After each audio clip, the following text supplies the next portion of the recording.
I'm Terry Thompson, and I'm the chair of the Scriber Senior Centre in Scriber. Today, we're having the Seniors Active Living Fair at the Scriber Rec Centre. It's a phenomenal afternoon. We've got approximately 130 people here, which is very impressive. We have 17 exhibitors, and we have 3 presenters that have been chosen to speak during our afternoon. We've had a lovely lunch that was catered by Rosie's and Josie's, and phenomenal job. It was a wonderful lunch, and it's been a great afternoon. A lot of people are enjoying it. It's a place for people to socialize, have lunch, have coffee, share stories. We're so happy. It's a successful event, another successful event. So hello everyone, welcome on this beautiful cold winter morning in Scriber, but that's where we shine the best, right? Okay, so we would like to begin by acknowledging that we are in Robinson Superior Treaty Territory, and that the land on which we gather is the traditional territory of the Anishinaabe and the Métis. A Seniors Active Living Fair is a public education initiative developed in partnership between the Older Adult Centres Association of Ontario, Ministry for Seniors and Accessibility. Fairs are accessible and increased awareness about available programs and services for seniors in their communities. So that's why we're here this morning. We acknowledge and thank the Government of Ontario for the funding provided to the Older Adult Seniors Association of Ontario for the implementation of the 24-25 Seniors Active Living Fair project.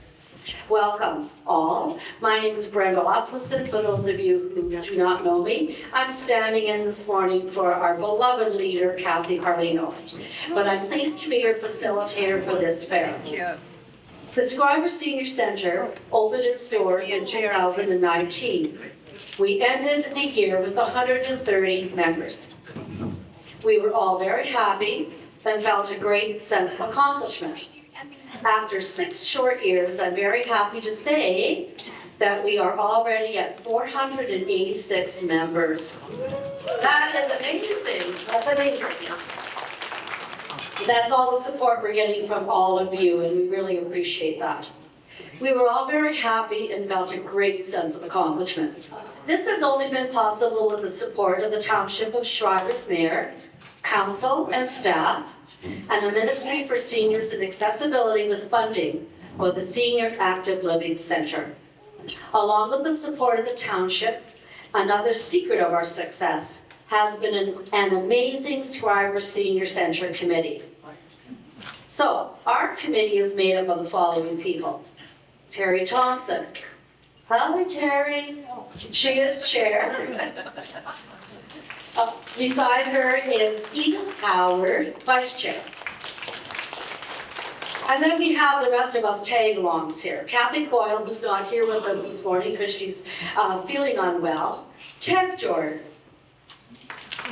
Lorene Kay, who is sunning herself somewhere.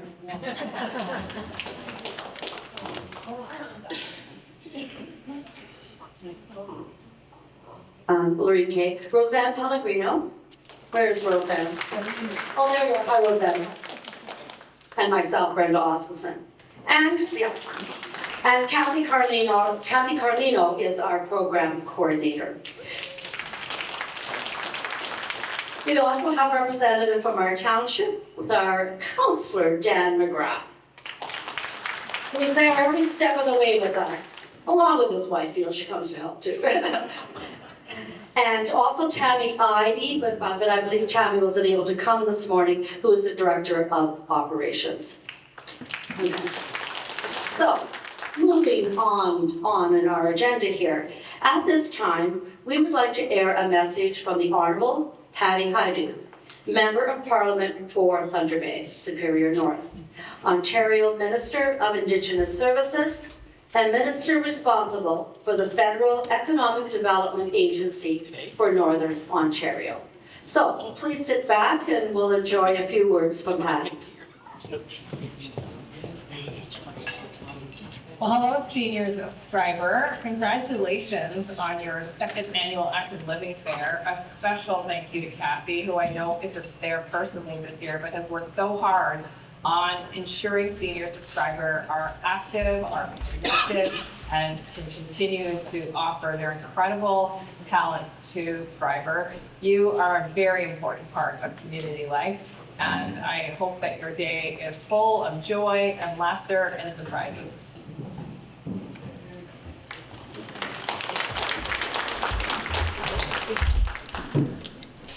So next, I'd like to introduce Anne-Marie Bourgeot. She is the Deputy Mayor for the Township of Schreiber, and she will be bringing greetings from the Mayor and Council. Anne-Marie.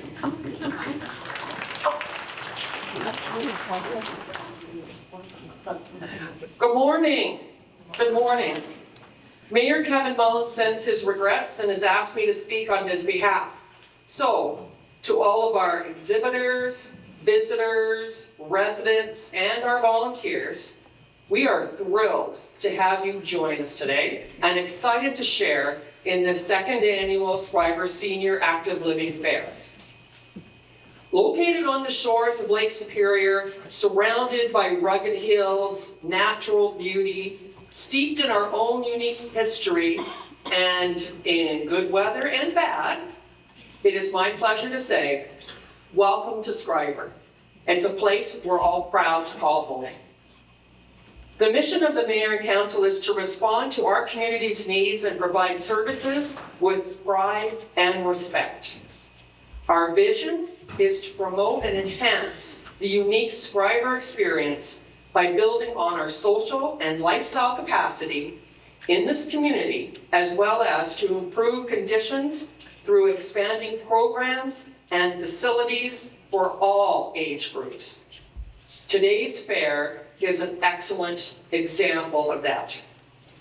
I encourage you all to visit the exhibitors, be informed by the presentations you'll hear today, enjoy a coffee, something to eat, chat with your friends and neighbors. And thank you all for joining us, and I really hope you all enjoy your day. Thank you. Have a great day. Thank you, Anne-Marie. And our last person just to come up and say a few words, but not the least person, is Dan McGrath, who is the counselor for the Township of Schreiber and the Schreiber Senior Center's council rep. Here, Dan. Thank you, Brenda. Good morning, and looks like we have a pretty good crowd out here today. I've got to thank the good Lord for providing us a sunny day. If it would have been yesterday, with the bad weather we had, it would have been a disaster and a real disappointment for all of us. So I'd like to thank the exhibitors for coming out today. I know that for most of you, today is your day off, and to take the time to come out and help us as seniors and give us the information we need to have a quality life going forward in our seniors' years. That's excellent. So it's much appreciated. This all started, this health fair with an application from Kathy and Tammy for a small amount of money, about $2,500. And I know the time spent to put in an application for a grant is huge. It's many hours of work. So we were successful in getting the grant, along with many other communities in Ontario. But it's a real opportunity for us to get out and socialize and having a nice little bit of a bite to eat. So with that, I also just want to thank the committee. They were all introduced today, but I've had the opportunity working side by side with them over the last few years, the ladies and gentlemen. And I know how hard they work and the volunteer hours they put in. I mean, I asked this morning who made all the muffins, and it's all volunteers. And they don't only volunteer here, but they volunteer throughout the community. many different aspects of the community, they're putting their hand up. I read somewhere that as we grow older, we're happier because we no longer have young children or older children to deal with, and most of us are retired as we grow older in our senior years. And looking around this room, looking at all the happy faces, I see that that's true in our community. So that's great. We have a great community here. It's good for us to get out and socialize. So take the time to visit all the exhibitors and have a great day.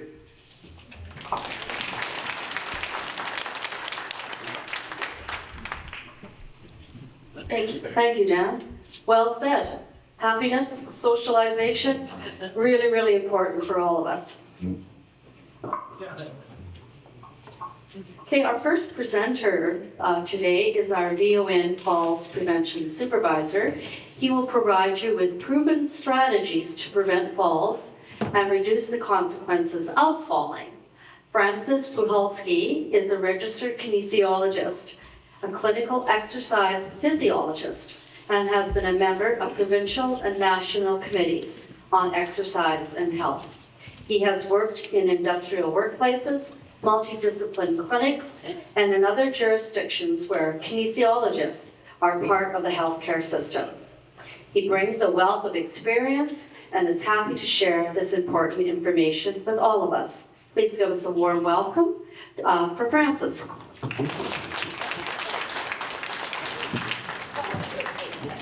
Rocky, where's our tech guy? Gonna get me out? Well, thank Kathy if you're watching, and thanks for having me back. I see I have 30 minutes.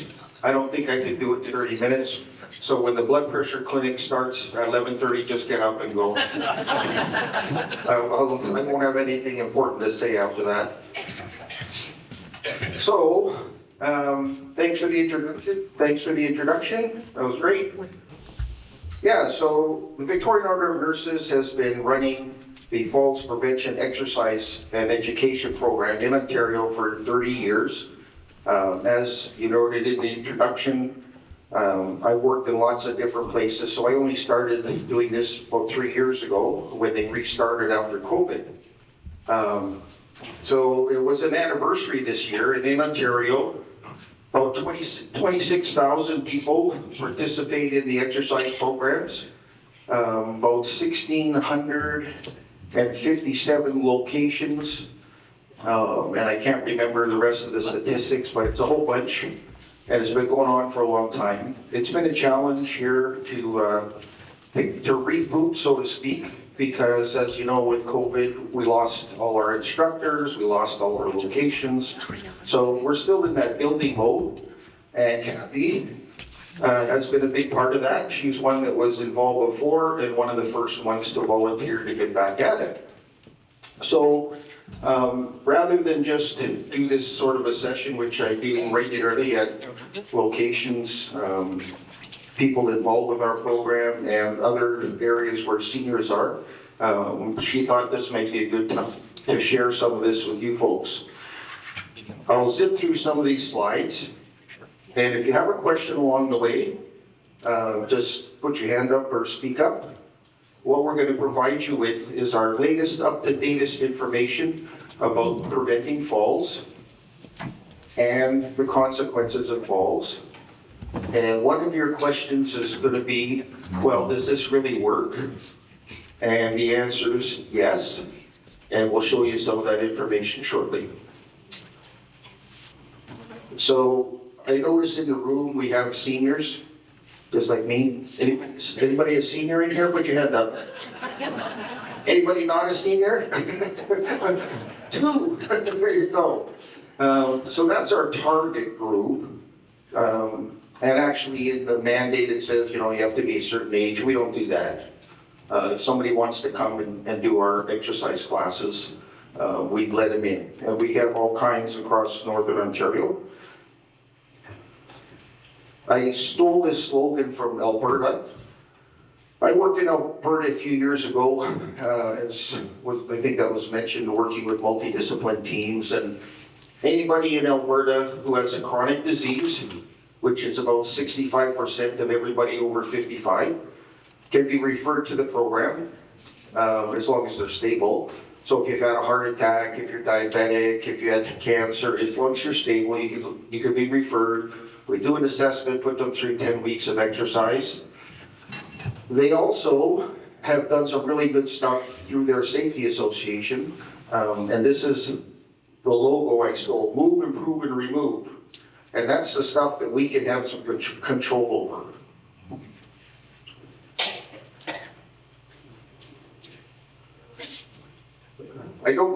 Not with this group, I'm not going into a lot of statistics. I guess I'm right in your way, right? No? Okay, great. However, I think a couple of statistics are worth putting out there. And I know everybody in this room, well, not everybody, many of you in this room are thinking, I'm never gonna fall. It doesn't happen to me. So I'm a young senior, vigorous young fella, go to the gym regularly. Remember we had a bunch of snow 2 years ago? So I stepped into my garage. Well, it's not actually a garage, it's a storage facility for my wife. And I guess I had snow on my boot. I hit the cement, I don't even know how I got there. Right? I had good boots on. So everything, I was okay, I didn't have bad knees yet. I do now. So it can happen to anybody, and I hit hard. The elbow went, the shoulder went, had a little bit of whiplash, can happen to anybody. So, like with many things, wearing a seatbelt, etc., we recommend you take some precautions and do what you can. Can't save them all, but many. As we see, 1 in 3. I've also worked in one of my most rewarding jobs, was working in long-term care. That money dried up though with the previous government, so I left there. But it's very rewarding. And people appreciate moving and exercise. Just like kids. Kids like to run. Why do they like to run? Because we're built like that. Yesterday I was visiting a couple of my grandchildren. That's what they wanted to show me. They're running up and down the hall. Look at me. That's great. I'm sorry. In the seniors' home, these folks loved the kinesiologist. When can you come and walk with me? When can we do our exercises? I always remember one lady in particular, we couldn't talk very much. She had a very strong Finnish accent. And the day she died, I was the only person she would see. Don't give me the nurse, don't give me the doctor. I want that exercise guy. Makes you feel good. You're participating in life, you feel better. So, big scary part is that I saw exactly that. 40% of everybody who ends up in long-term care is because of a fracture. And 95% of hip fractures are from a fall. We get older, some of us go through menopause, some of us don't. And our hormones change. Our bones are not as strong as they used to be. And yes, there's some medication and so forth, but they're minimally effective. So we can have a little fall fracture. All of a sudden, our life has changed. And it changes dramatically. And I've seen that walking in the door. Big wide eyes. What am I doing here? I want to be at home. We don't want to get there if we don't have to. Putting falls in perspective. We care about money. Insurance companies make sure that you have a firehouse close to where you live so that they don't have to pay for your house to burn down. So we spend millions and billions of dollars to make sure we have firefighters, that we have firehouses, etc. And yet 25 times as many people die from falls as in house fires. So is money more important than people's lives? Yeah, I'm stretching it a little bit, but it's a perspective thing. How much time do we actually put into preventing falls compared to how much time we put into preventing fires and or managing them. All right, here's your first test. You may put your finger up, or it's up to you, and the good fingers. So, the best indicator or likelihood of you falling is if you've fallen before, especially in the last year. So, question number 1, have you had a previous fall? I'm putting up 1 finger. Number 2, are you afraid of falling? I'm not too afraid of it. Do you use medication? I'm not checking you, but you're welcome to do it yourself. Do you have balance and mobility issues? Well, yeah, until I get my second new knee, I don't really have balance, but mobility isn't what it was when I was 20. Do you have a medical condition? So I'm up to 2 fingers. Do you have vision problems? That doesn't mean that you wear glasses. There's other kinds of vision problems. So if 2 fingers or more are up, your likelihood is way up. We'll give you a few more of those a little bit later.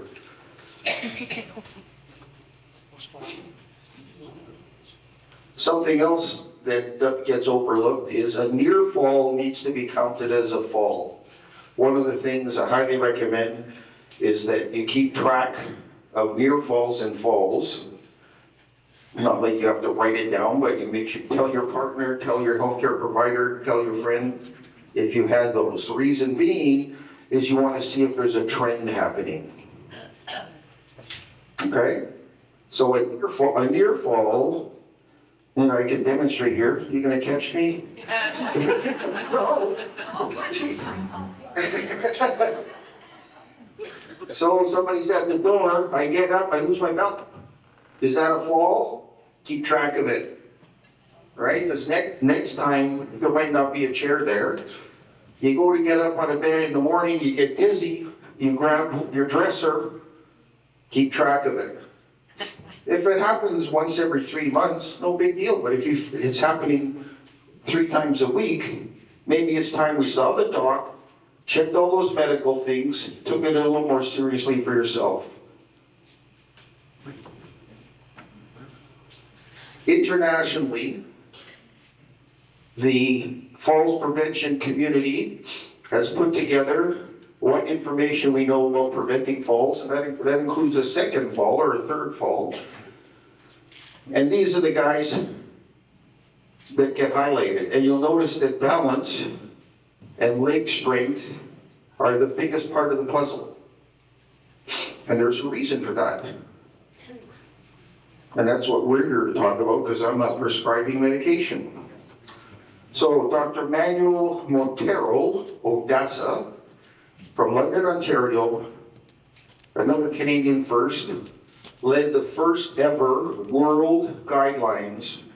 47 countries, I don't know how many researchers, put together a huge manual. I have a copy if you're interested. And they just came out last year. Number one of all the things, exercise. It's not walking either. It's balance and leg strengthening exercise. How important is it? Dr. Daniel Bouchard, a kinesiology professor out on the East Coast, he did a study. You know how they statistically remove all the, you're this, you're that, you're a smoker, you're an old person, whatever.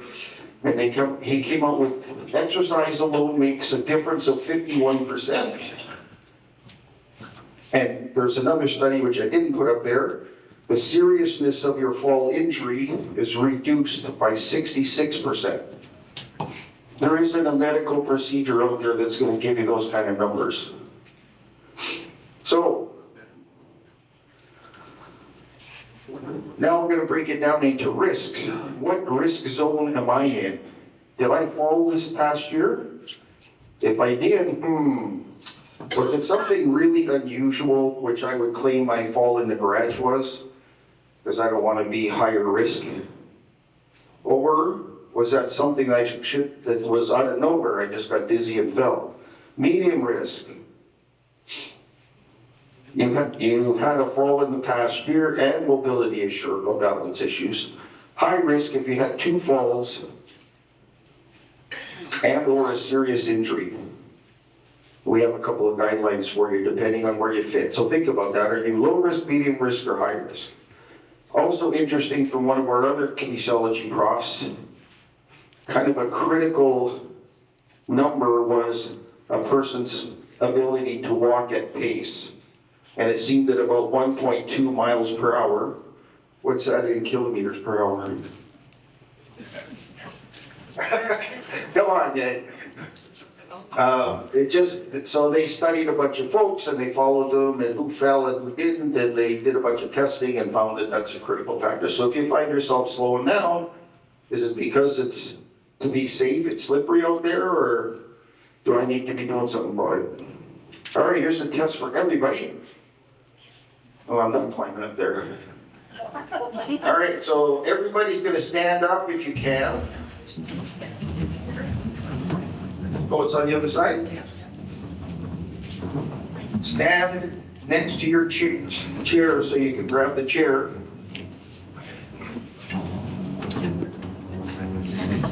I don't want you to feel uncomfortable.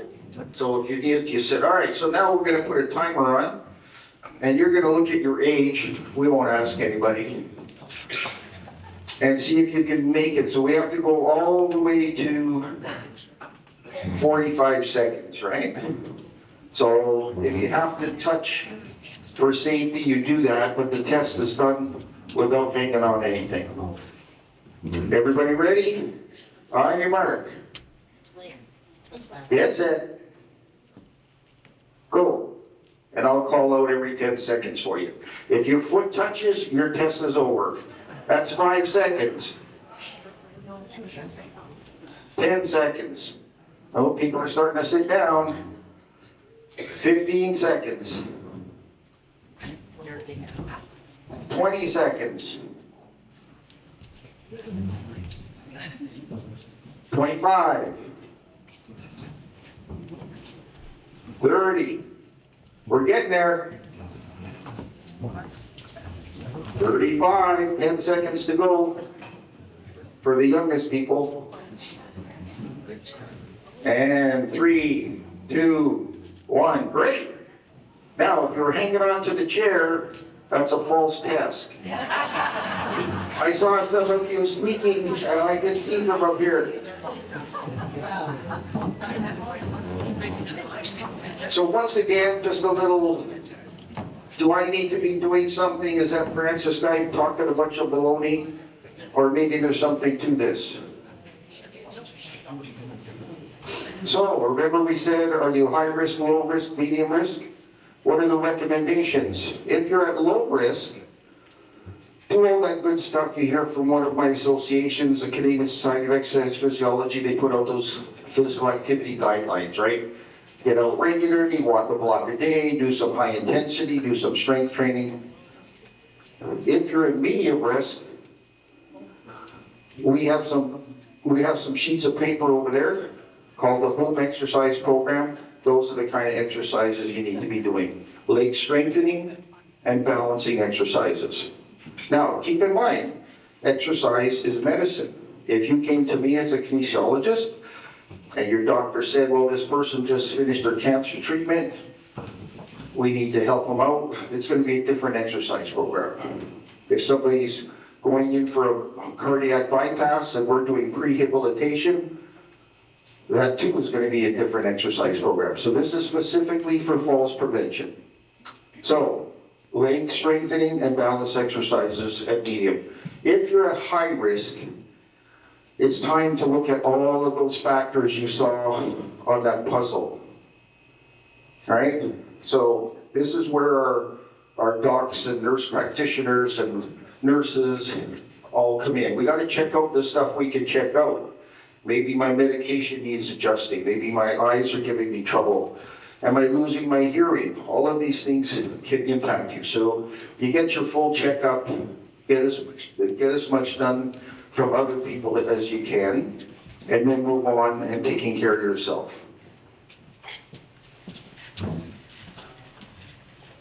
For 12 minutes, I'll let it stir. So I don't know if you can see this, but this is, I still like this good old Herman. This older gentleman goes into the pharmacy and the pharmacist is looking at the prescription from the doctor. And Herman says, what does it say? The doctor says you should take one of everything 4 times a day. I don't know, sometimes we feel like that. You want me to do this and you want me to do that, and oh my God. So, chronic disease self-management, you'll see that I highlighted that in yellow. That just tails along with what I was just talking about. Don't take it for granted.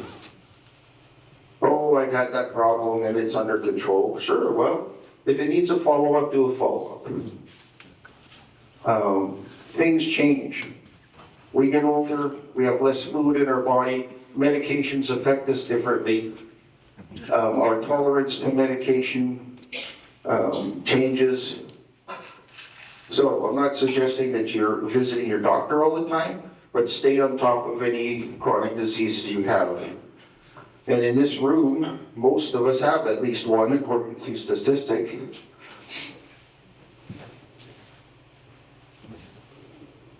Just a quick note on medications. I'm sure some of us are on meds.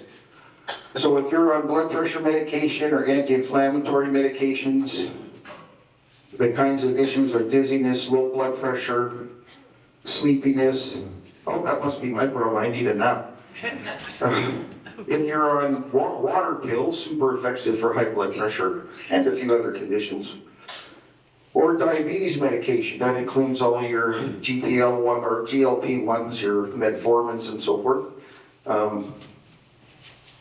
You have to run to the bathroom more often. You can also, if things get out of control, you got that dizziness happening, low blood sugar, etc. Sleeping pills, I see somebody's talking later about counseling. I guess that goes along with antidepressants. Where's our speaker? She'll talk about how it can make you sleepy, I'm sure. So each of the types of meds you can be on can have an effect. Some of us have more tolerance than others.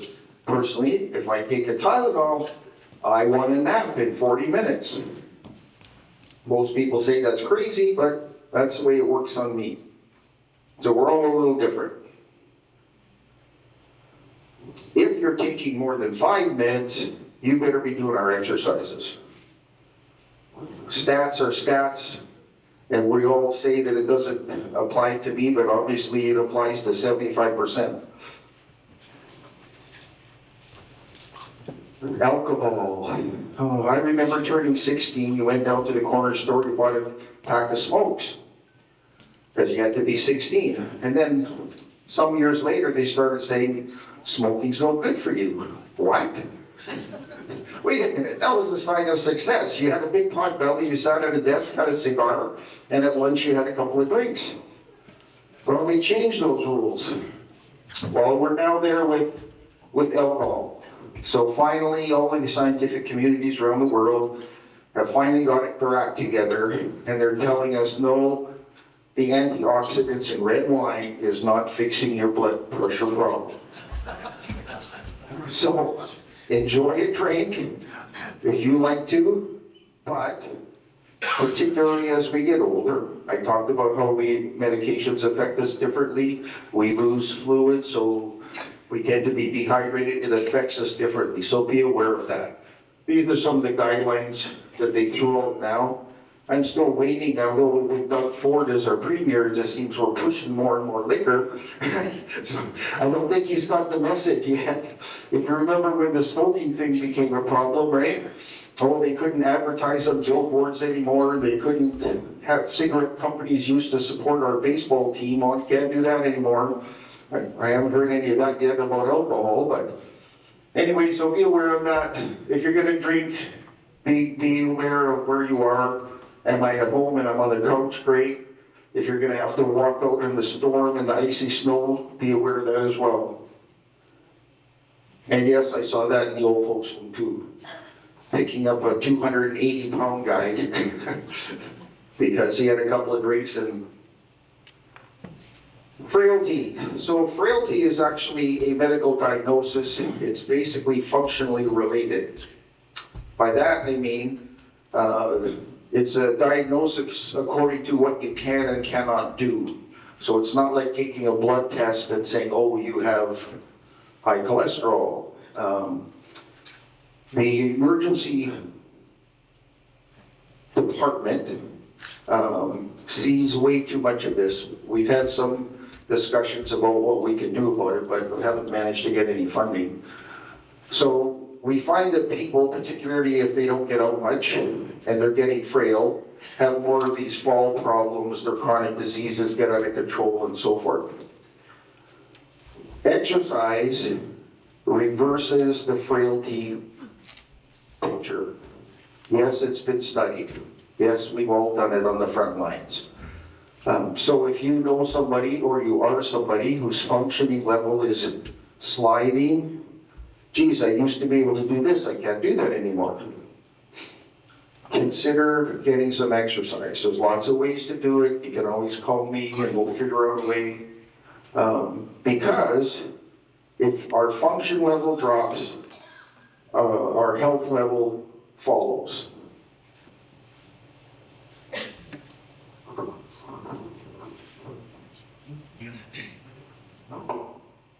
Five minutes. People tell me, Francis, I can't do that. Because it hurts. Well, we need to know what kind of hurt. We used to use an expression, hurt pain and heart pain. I think that's gone now, but I still kind of like it. So you get up in the morning, your ankle's a little stiff, you walk around, get your coffee, get your breakfast, it loosens up. So if the first weekend when you got up has felt, oh, my ankle's sore, I better not move it, it would never be getting better. Having treated hundreds and hundreds of mechanical back pains, same kind of thing. When you don't want to do something is if it's a sharp pain that won't go away with repetition, and it gets worse. So if I have to reach above my head, or at least, and my arm goes click, click, oh, that's a little, oh, by the time I get to the fifth time, oh, that's not bothering me so much. So we probably had a little inflammation, a little bit of a sticking, no big deal. If we keep doing this, and it's getting worse, okay, we should have that looked at. That's as simple as I can try to give you an example, but moving through stiffness, a little bit of soreness is generally a good thing. Almost always.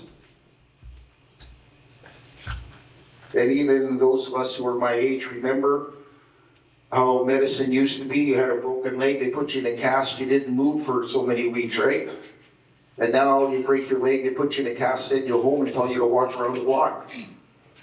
All right? So we've come a long way. It's the same thing with us working through stiff spots. So you say, well, Francis, you're talking a lot. Does any of this stuff really work? See it all the time. I wish our health minister would see it and fund this stuff, and we'd have less need of seeing the doctor and the nurse practitioner in the hospital. This has been proven all over the world. What kind of stuff do I hear with our exercise classes called the SMART program? I was really scared after my heart attack. I was very weak, but now I get out and do stuff all the time. These are heart-wrenching. When these people come to tell you this stuff, they almost have tears in their eyes. We don't want to get to that point, but I'm just telling you, we get it all the time. Lady broke her hip. All the docs and the surgeons were amazed how quickly she was recovering because she was in our program. Wow, you're like 2 weeks ahead of schedule. What's going on? Well, I was already exercising before I broke it. Post-COVID pandemic, I was chatting with a manager at a local home in Thunder Bay. How are things? We're just getting back at it. She said, wonderful. We missed you guys. We had a 22% increase in falls because you guys weren't here. Real life data, basic stuff. It's not like hard research in the lab, this is what they found, you know, they have 300-400 people in there and more people are falling because they're not doing this stuff. One participant dumped their wheelchair, moved up to a walker. That's a big change. Another person dumped their walker, doesn't use anything. Life changing. Lady in Kenora was so happy to tell me that she hasn't been able to go out to her camp because she couldn't get in and out of the boat from the dock in years. Last couple of years, she's going back to her camp in that nice summer weather. One of our instructors, not Kathy, wanted me to share that after years of sciatica treatment, sciatica is when the sciatic nerve in your low back is pinched and goes down the leg and makes it weak and all that stuff. So she had physio, chiro, doctors, consults, meds, etc. Couldn't get rid of it. She led her exercise classes, and after a month she was paying free. So all this stuff really helps. Doesn't take away your need for medicine. It supplements and avoids. The how much water should I get conundrum. How many people fell for the idea of you need 8 cups a day? Are you willing to put your hand up? Nobody, good for you. Nobody should have fallen for that one. Yes, we need to stay hydrated. However, if we get too much, it affects our medication. We run to the bathroom more often. All right? So what's reasonable? Well, you're gonna have to find it out for yourself, but you wanna stay hydrated. Probably the best advice is take a little bit on a regular basis throughout the day. You can't use I'm thirsty because I think, if I recall, it's been a long time since I went to school, it seems to me you don't feel you're thirsty for like 30 minutes later when you should have been already drinking. So a little bit on a regular basis throughout the day. Don't forget your protein. Around the home, a few more tips. Gonna have 5 more minutes, worse. Okay. Pet peeve, see it all the time when I go to people's homes, throw rugs. Oh, they look nice, it matches my couch.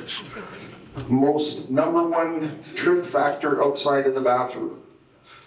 Bathroom's number 1, of course, getting in and out of the tub and there's water on the floor, that kind of stuff.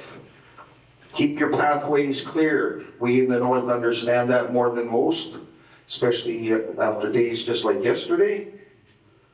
Lighting, do we go out to get wood for a wood burning stove in the dark, or do we have lights on?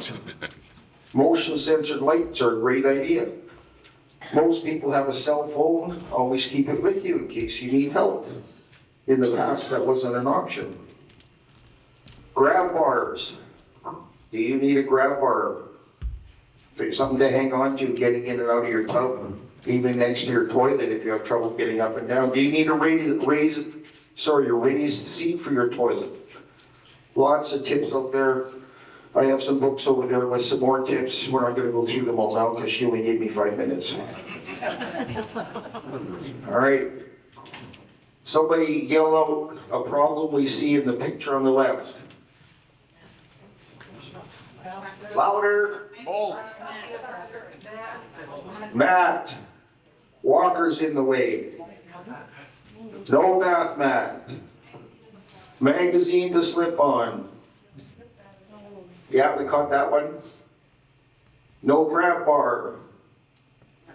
So all of these are relative. Do you need it yet? Maybe not. But be aware that somebody you know might need them, or they are available, and there's even more available through your health system. When my kids were little, I took down the railings going up to the 2nd floor because they would hang on them and swing on them. And also, when they were really small, they whacked their head. I said, we don't need those. Well, once I got my new knee, I did need one. So I now have a handrail. Always have a hand on it. Don't fill your both hands. going up and down the stairs. You can't even protect yourself if you start to go. So little tricks. We do offer home assessments. We go through a checklist. I have some there you can take and do your own checklist. And yes, we do find houses that have so much stuff they've collected over the years you can hardly walk through. Yes, that's a risk. Or because it looks better, we have our table light at the back. You reach over a table and over the couch, and then you turn it on. Just waiting for somebody to fall, or helping somebody fall. Footwear, they've come a long way. Winter time, those cleats are wonderful. And now, you don't have to buy the whole shoe, you don't have to buy the whole attachment. You can buy a little rubber thing with a couple of spiky things. And when you don't want it, you just kind of twist it around to the top of the boot, so it's not damaging anything. And then you're going outside, you twist it underneath, and you have spikies. They work great.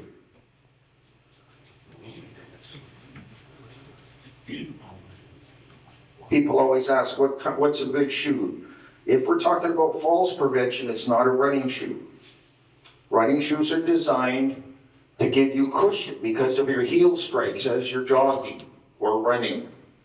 We want to feel the ground. So you want a sole which is malleable or flexible down here and doesn't get hard when you go outside in the cold. Right? Some of the cheaper shoes, I don't even know any brand name, you go outside and it's minus 25, they turn hard as a rock. You don't want that. You want a nice big toe box, 1/4 inch longer, nice big high heel cup. Sandals are not great for falls prevention. Open-toed are not great. You don't want high heels. You just want a relatively low profile. Now, I don't care if it's Velcro or laces, but you should be able to snug it up.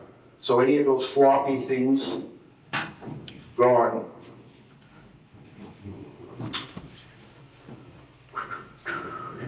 Everybody knows about Walk Like a Penguin. We all do it naturally. Take the time, look where you're going. I noticed on the way in, the gentleman was out there sanding and putting stuff around, but just as I got to the cement, there was no sand and it was icy.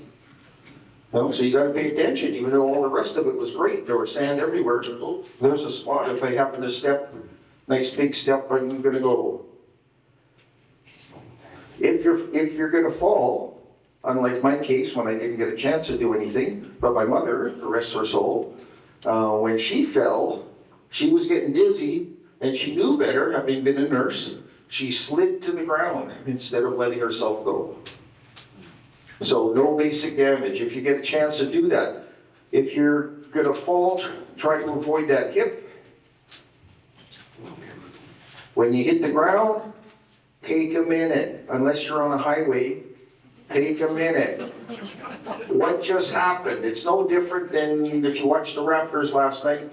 Guy hurt his ankle, he stayed down. Let's assess what's going on here. Did I break anything? Am I bleeding? Was I unconscious? Take a second, figure it out. Then you're gonna wanna roll over onto your knees. Make it over to something solid. In this nice picture, we have a chair. Get yourself seated. Once you're seated, again, do an assessment. Do I need to call for help? Am I just gonna sit here for a minute, or was it nothing and I'm just gonna go make lunch?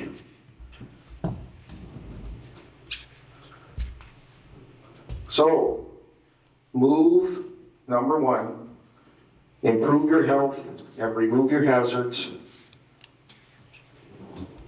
Any questions?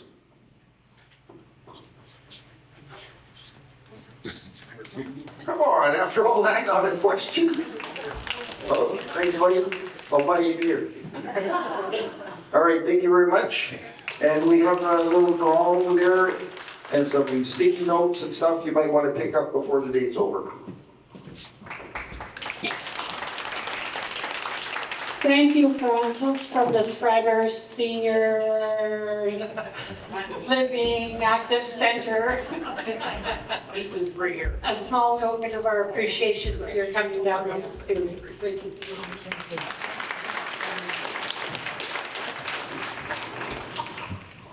Thank you, Francis, very much for enlightening us and encouraging us and sort of, you know, if you've been doing some things right, that's great, but really appreciate all your tips. So, you know, when you've got a moment, go see Francis and he'll help you out. Dave, and I'll just use my church voice. Okay. We want to give a heartfelt thanks to all who came out to make this second Senior Active Fair such a success. Thank you to our wonderful presenters. Some of you have traveled quite far in unpredictable weather to be here with us, and we really do appreciate that. Thank you to all the exhibitors who have spent time on this weekend to be with us and share your resources with our community. Thank you to the Scriber Township staff. Events like this would not be possible without you. And I do want to say some words about our dear Kathy. It has been said that a well-run organization continues to do so, even if their leader is not always there. Okay? Needless to say, Kathy Carlino, our coordinator, fits that definition hands down, as we all could see from this event today. She has a passion to assist seniors any way that she can. She has had a bump in her road recently, but continues to guide us from home. She works tirelessly in each of her endeavors. We wish her a speedy recovery. And that's it, thanks, John. 1 second. The event today was a very good success. Lots of great vendors, lots of information to encourage healthy, active living, and I certainly learned quite a few things that I'm going to take with me. One of them is exercising more. What did you think of the event today? It was beautiful. It is so amazing that we're all here, all the seniors. Being part of the Scriber Senior Center is an amazing thing to do because it keeps everybody young, and we do appreciate especially what Kathy Carlino does for us all. She learned that she doesn't leave me as the power of attorney. It was really interesting to learn about preventing falls when you're older. That was great. Very nice turnout. It was wonderful. Did you learn anything? Yes, we learned a lot about our estate planning and falling.